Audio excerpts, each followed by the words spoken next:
आप आजाद हैं, आजाद रहें। आप लोग इस मुल्क पाकिस्तान में अपनी अपनी इबादतगाहों, मस्जिदों या मंदिरों में जाने के लिए।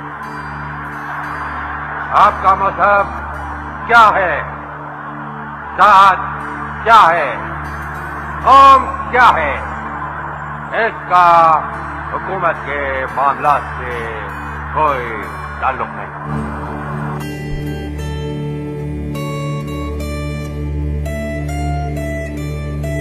And the life and the property and the religious belief should be fully protected by the state at any cost.